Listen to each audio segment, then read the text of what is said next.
Hey guys, what's up? It's the Culture Detective here, investigating your favorite albums, and today I'm going to do an album review on the very new, an album that just got released a couple weeks ago, ABBA, Voyage. What?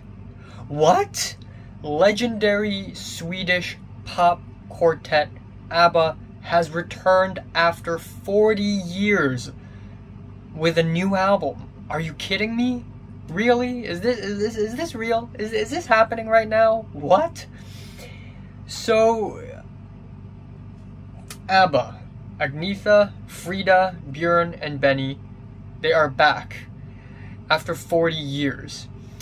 And this is their new album, Voyage. And this is one of the biggest and most pleasant surprises of 2021, in my opinion. Musically, anyways. Because ABBA is actually one of the most important bands in my journey of music enjoying. And I know I say that to a lot of bands. You know, I say the same thing to Coldplay. I say the same thing to Radiohead.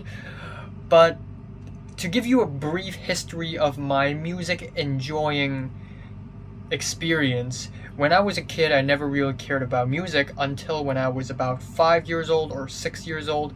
I started to really love Michael Jackson's music. So Michael Jackson is literally the first musical artist ever that I learned about and that I really actively enjoy. And after Michael Jackson, one day the musical movie Mamma Mia was playing on TV, and I watched it with my parents, and I really like it. And I was still a kid back then. I think I was 7 or maybe 8. And then, because of Mamma Mia, the musical, I became a really huge fan of ABBA. So ABBA was actually the second musical act I've ever enjoyed in my entire life. And that is before I used YouTube. At that point, I didn't even know what YouTube was, because YouTube wasn't that popular back then.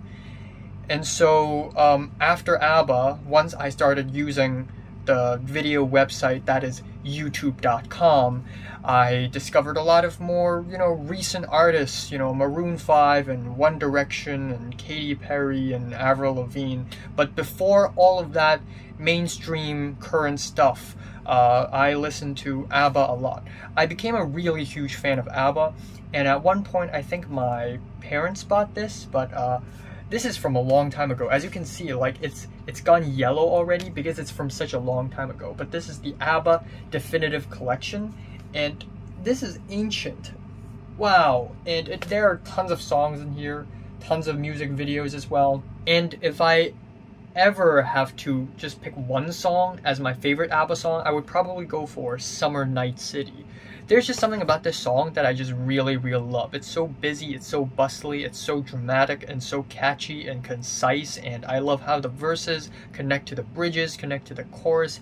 It just sounds like a song kind of gradually gets softer and softer as it progresses, and then once we get back to the verses, it's like slam, it's like we're slammed back into the busy, bustly life of Summer Night City. But I mean, there are just tons of ABBA songs that I really enjoy. Under Attack, Head Over Heels, of course you got the Winner Takes It All. I really love that song. Gimme a man after midnight. This song is just very popular. So yeah, Call Me a Boomer. But ABBA is the first band I've ever enjoyed in my entire life, and also the second musical act I've ever enjoyed in my entire life. And they are really important, and I thought they would never make music ever again, but here they are. They have returned. So for the last 6-7 years of my life, I actually never listened to a single ABBA song anymore. I just kind of forgot about them. I just kind of put them in the back seat of my mind. But they have returned, and I was once again reminded of how awesome their music used to be. So,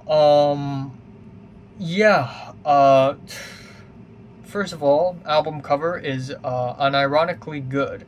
And ABBA's not well known for musical covers, and I know that when they made this cover, They know that it's not supposed to be artistic or anything. It's supposed to be very dramatic, but I actually legitimately like how simple this album cover is.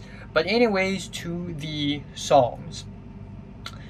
Now, first of all, I'd like to say that I don't think Agnetha and Frida have been singing for a very long time and consistently after the release of their last album in 1981. So I think their vocals on this album are just not as free or as energetic as their vocals on their previous albums. Second of all, I don't know why. Maybe I'm just mishearing things, but I feel like their Swedish accent is stronger than ever on this album than in all their previous songs, which is kind of funny, but you know what? I don't mind it. Anyways, the album starts off with I Still Have Faith in You, which is a very, very dramatic album opening with the very touching strings and keyboards, epic vocal harmonies, a soaring bass. It's just very dramatic and unfortunately very cheesy. It is automatically a turnoff for me right off the bat. And I mean, yeah, I mean, they're a band from like 40, 50 years ago. They're coming back for the first time in such a long time. Of course, you should expect something this cinematic. So I kind of get it, and I don't hate it for that, but still, maybe it's a little too dramatic as an album opener.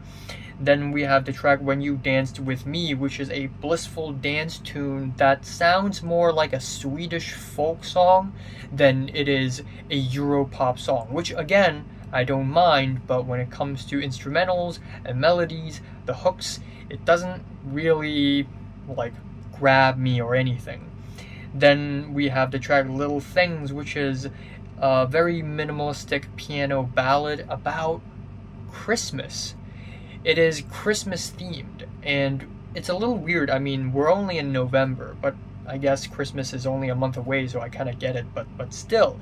This song is kind of like a children's song. We even have a children's chorus in the middle of the track, and the way the melodies are sung, they are very tongue-in-cheek, and I get what they're trying to go for on this track, but I'm just not really buying it. I'm just not really into that whole thing. Anyways, ABBA makes a really great upbeat comeback on the next two tracks, Don't Shut Me Down and Just a Notion. Don't Shut Me Down has a really slow intro, but with the the pianos, it just leads into a very bouncy, groovy 70s, 80s throwback type disco Europop song. The chorus is very catchy. I love the production. I like the vocals a lot. The track is really tight. It is classic ABBA, and I honestly really enjoy it. And then we have the track Just a Notion, which is a very throwback song as well. The rhythm of the track reminds me a lot of Waterloo, also by ABBA, but it's a little different now. And yes, it does sound a little cheesy, but I still really enjoy it. It's still a bop. It still slaps. I like the vocal harmonies. I like the swinging pop rhythms. I like the very optimistic pianos, and the whole thing is just a harmony of awesomeness. Then we have the track I Can Be That Woman, which is a slow-paced ballad, which I believe is in reference to the songwriter, singer Tammy Wynette. And the lyrics even name drop Tammy in the track. And I don't know a lot about this track. I don't know the lore of this track or anything, but lyrically, it is a little vague. It is about trying not to let down a man, you know, being able to be that woman. And it's pretty interesting, I guess. But instrumentally, it's not really anything all that impressive.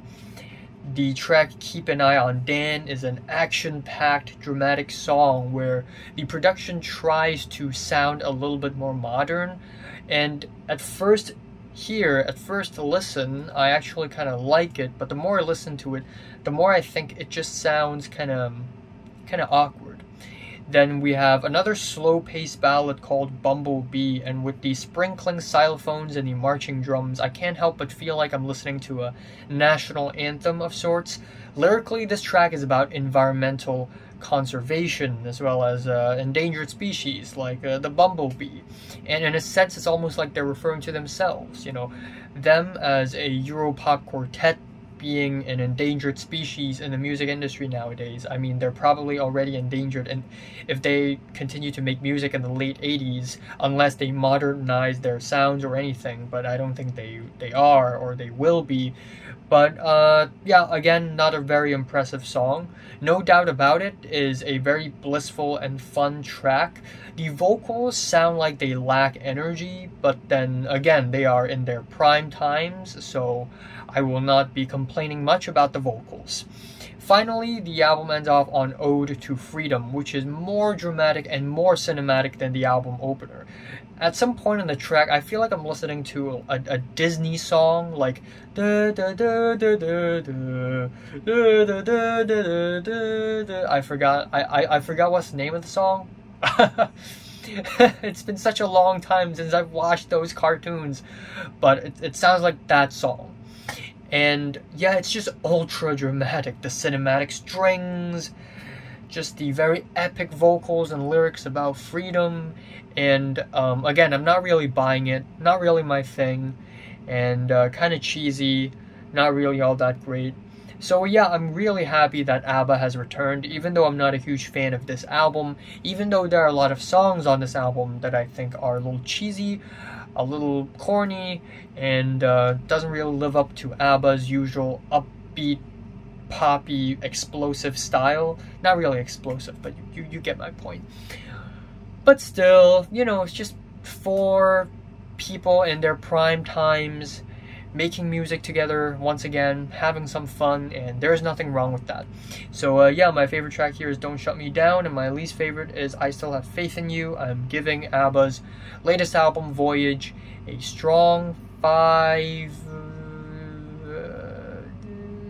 to a light 6 out of 10. So, have you listened to the latest ABBA album from 1 to 10? How much is your rated? Like and subscribe if you want more. Thanks for watching. Yay.